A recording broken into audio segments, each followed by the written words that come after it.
Alright, if you're actually wondering what are the best old Apple products like iMacs, MacBook Pros, things like that, Apple Airs to buy right now in 2019, 2020, go ahead and stay tuned. I'm going to go basically through what are the best systems to buy for your money that are going to run just like they, systems that are today. So you're going to get a good value for your money and definitely don't break the bank. Stay tuned. We're going to get into this quickly. We're going to go through them all quickly on the flip side.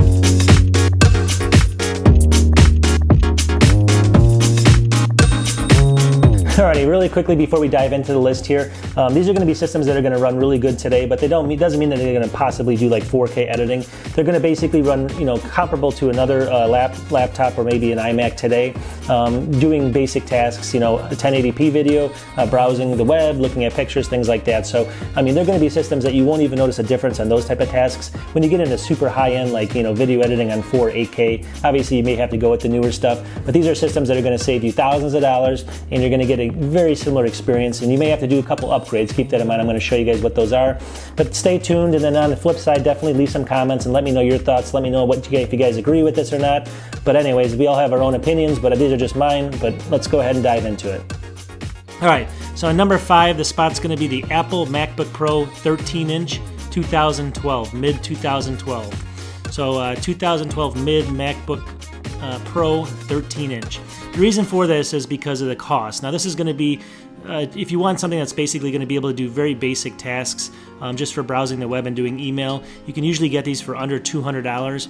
And the beauty about these, this 2012 mid, is that they're actually come with a i5. Usually they'll come with just 4 gigs or 8 gigs of RAM and about a 500 gig spinning hard drive. But the great things about the 2012 is, number one, they run Mojave. That's the first one that does run Mojave, so you can upgrade to Mojave, the newest operating system. Plus they're fully, you can actually replace the battery, the RAM, and also the RAM, the battery, and the hard disk. So it's pretty straightforward in this one. You can basically go through and replace everything on it.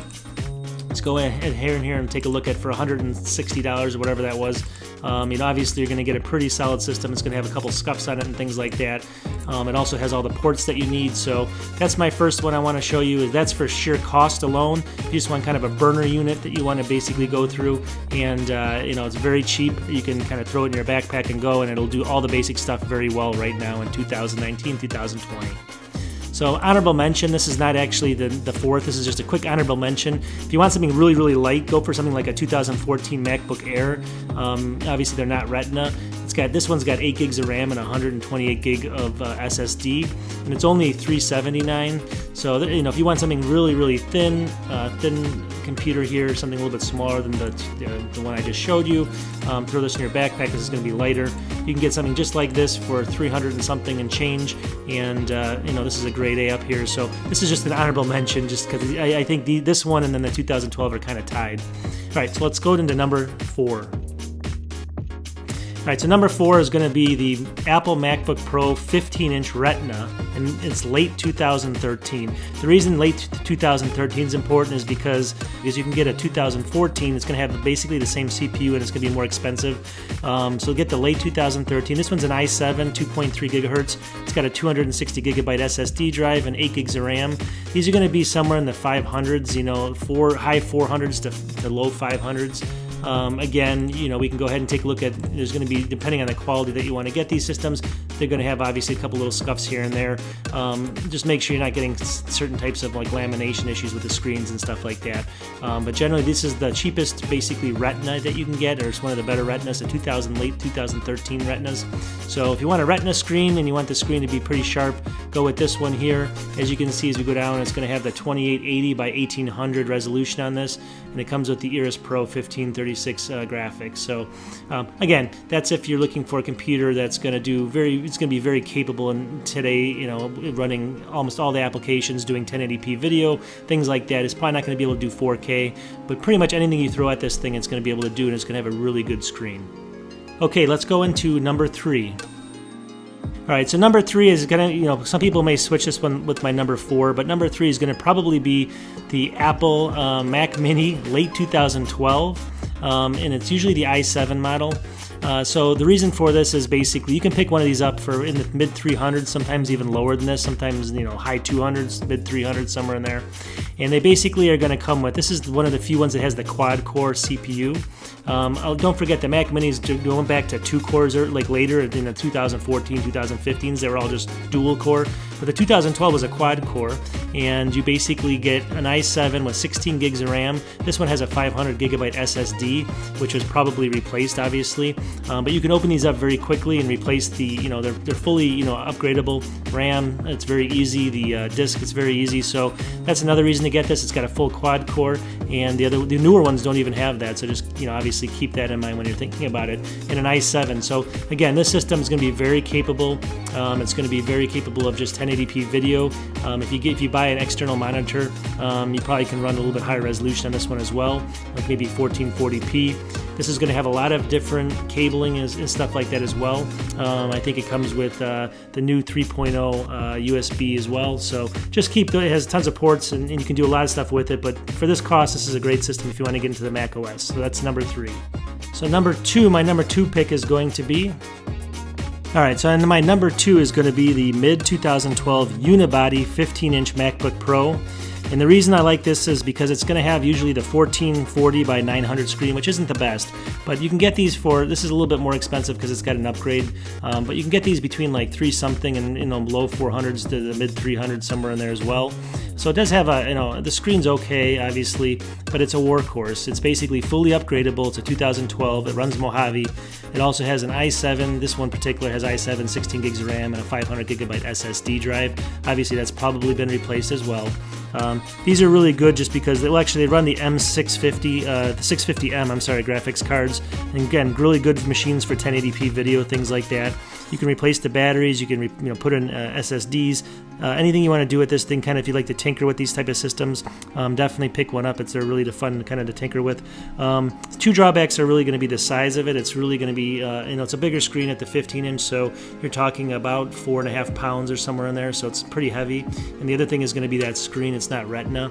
But beyond that, it's got all the ports in the world that you can actually deal with, and basically, you can get some pretty good systems that are going to look really good here. Good condition, and sometimes you see a couple little dents in the corners and things like that. But if you get all for example, right here, you can see a couple little dents in there. But you can always find some clean systems. And these systems basically have it's not going to be anything, compressive for the graphics card. It's an HD graphics 4000. But anyways, these are kind of just the workhorses, and they're fully upgradable. I love to tinker with them. And you can usually get them for a good price. But if you can get the i7 version like this one, 8 gigs of RAM or 16 gigs of RAM, and then you can get the SSDs. They really fly for today's standards. Alright, so my number 1 pick is going to be the 2012 27-inch iMac. So basically, if you take a look at this, here's just an example. This is only $356, right? It's a 2012 27-inch iMac, 2.9 gigahertz i5. It's got a 1 terabyte drive and an 8 gigabytes of RAM. This one in particular is a grade C, but obviously I'll show you it looks pretty clean. The reason I like this is this actually can run Mojave as well. It's 2012, so it's not, I have a 2011. I have a bunch of videos on that, so go ahead and check my earlier videos out. I bought a bunch of 2011s and upgraded them. But this one's a 2012. So even though it shows High Sierra, it can run Mojave. But you also get the new design, which is going to be that flat design. So if we go ahead and click on this, you're going to get the, obviously the little bit flatter design, not the square off design. So this is the new design. In fact, they match what's out there today. It looks exactly the same, even 7-8 years later. So you're going to get a very capable system there. You're going to get it for a really good price if you look around.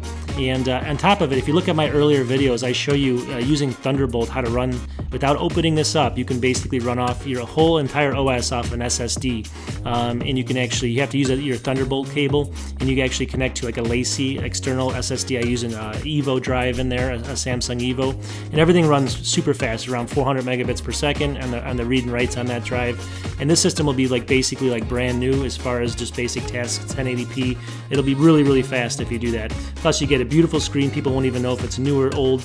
And on top of that, you're going to get it for basically a huge fraction of what you get a new one for. New ones go anywhere from $1,500 to $3,000, $4,000. Here's $356, plus maybe about $100 to get the upgrade to the Lacy and the extra hard drive. Again, check out my earlier videos. I have tons of stuff on that. So Alrighty, so that was my top 5. Hopefully, obviously people are going to maybe agree or disagree, but I mean, obviously there's going to be some other ones out there that people may like a little bit better because they're a little bit more used to them.